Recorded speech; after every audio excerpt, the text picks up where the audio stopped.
Sveiki. Na kaip Saulis be nuotykių. Esu Kurtuvėnų regioniniam parke. Įkvėptas Vandos Kinderytės Budrienės knygutės Kurtuvėnų pasakos ir padavimai. Sugalvojau tokį žygį. Parodyti tas vietas, kurios susijusios su šiom legendom, pasakom ir padavimu.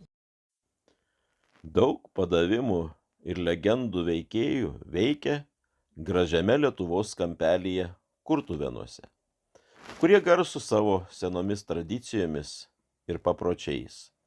Juose gyveno ir dirbo mūsų tautos žiburys Povilas Višinskis. Ne kartą lankėsi rašytojai vyskupas Motiejus Valančius, Tumas Vaižgantas, Jonas Biliūnas, Julija Žemaitė ir kiti šviesų žmonės. Daug pasakų ir padavimų sklinda apie Kurtuvėnus. Dalį jų radau Vandos Kinderytės Budrienės knygutėje Kurtuvėnų pasakos ir padavimai.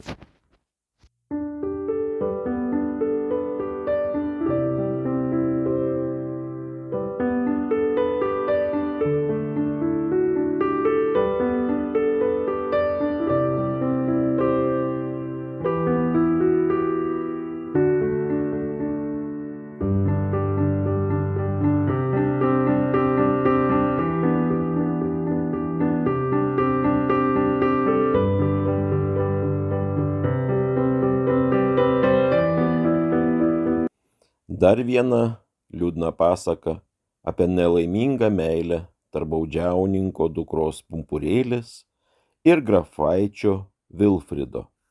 Apgauta mylimojo, verkė jį 3 dienas ir 3 naktis, kol plyšo iš skausmo vargšė širdis. Iš priverktų ašarų atsirado 2 ežerai. Pumpurėlės atminčiai juos pavadino Pumpurio ežerais. Bėgo metai. Vieną ežerą užgožė miškas, aplink jį pavasarį žydė žibuoklės ir plukės, o antrasis tarsi akis pamiškėje spindi prieš saulę. Ant jo raibuliuojančių bangų supasi baltos vandens lelijos. Pasakojama, kaip bernas buvo įtrauktas į velnio žabangas. Nežinia, kaip ten būtų pasibaigę, jei negaidys užgiedojęs kaime. Nelabasis su baidyklėmis skradžiai žemę prasmego, bernas tiek jį ir tematė. Tik atsipeikėjęs pamatė, kad jau aušta, o kalno vietoj guli didžiulis akmuo su įspausta velnio pėda. Šalia pamestas maišas, pilnas aukso. Bernas pasiėmė maišą, parsinešė namo ir po šiai dienai laimingai gyvena.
Perstatumėlis.